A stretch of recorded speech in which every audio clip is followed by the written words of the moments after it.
antes de começar e de avançar nesse vídeo, é importante saber que tóxicos todos nós somos ou todos nós podemos ser. Que tóxico, de fato, é o encontro da linguagem com o corpo.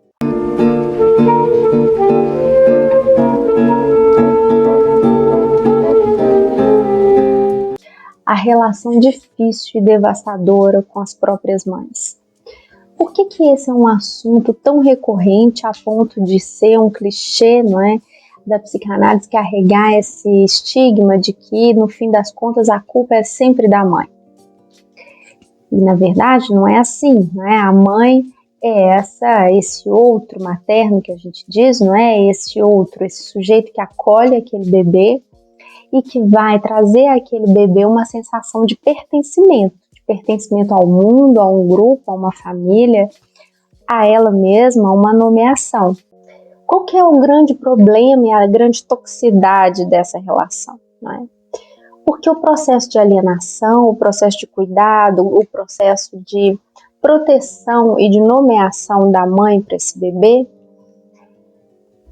ao mesmo tempo que cuida e que protege, também tira autonomia, né? Então, uma mãe que alimenta o filho, que veste o filho, que prepara, que dá banho, essa mãe ao mesmo tempo está fazendo tudo por ele, né? Essa criança não tem autonomia. Ela precisa desses cuidados, ela precisa desse amparo, porque nós seres humanos nascemos desamparados. Se não houver um outro que venha e que dê esses cuidados primordiais, não é possível sobreviver, né? Mas à medida em que, né, essa criança vai entrando nesse universo, é preciso também que ela se separe para que ela tenha um pouco de autonomia, né? Então, o que seria tóxico aí nessa relação?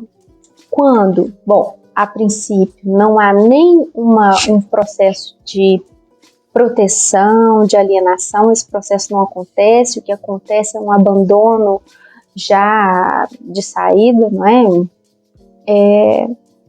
Ou quando essa nomeação acontece, mas ela vem pela via da raiva, e quando essa mãe projeta ali na criança essa raiva que ela alimenta por ela mesma, de certa forma, né?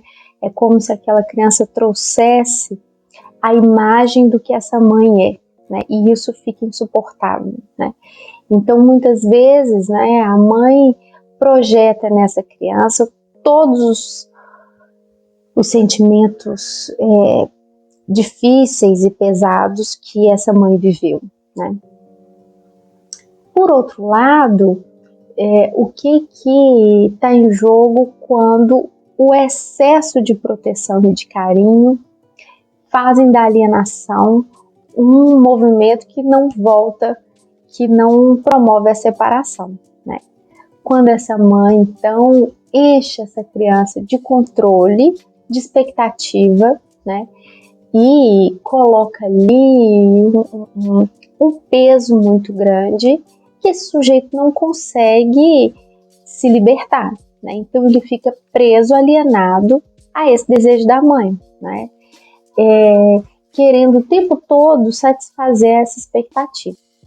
E por que com a mãe isso é sempre tão difícil, né? É porque justamente, né, o sujeito responsabiliza a mãe por tudo que ele não teve, né, por tudo que lhe falta. E ao mesmo tempo essa mãe também, né, porque se nesse processo de alienação e separação os dois tiveram que sair desse processo de certa forma frustrados, porque nem o filho foi à completude e nem a mãe também não foi, né? Então é como se ambos tivessem esperado daquela relação alguma coisa que aquela relação não trouxe. E que bom que não trouxe, né? É isso que é o desejo, é ficar sempre um ponto em aberto, né? Por isso que a mãe vai procurar em outros objetos do mundo satisfazer esse desejo, ou não satisfazer, mas pelo menos movimentar esse desejo, né? E a criança também, a criança vai crescer, ela vai encontrar um namoradinho na escola, ela vai buscar uma profissão, ela vai buscar outros objetos do mundo, né? É assim que dizia o Freud. no texto Luto e Melancolia, né, que é preciso então desinvestir daquele objeto que se perde para investir em outros objetos. Só que esse desinvestimento, né, ele não se faz sem uma frustração, né? Então Freud vai dizer que a gente experimenta um sentimento de completude, não é? Essa ação específica, não é, da mãe com o bebê, do aleitamento, do amamentar, ele é vivido, né, pela primeira vez como alguma coisa que traz ali uma satisfação completa, mas que depois isso não vai se repetir. É como se alguma coisa acontecesse, existe uma perda primordial, que esse objeto que liga o sujeito ao outro, ele cai. E aí ele fica como um objeto perdido, né?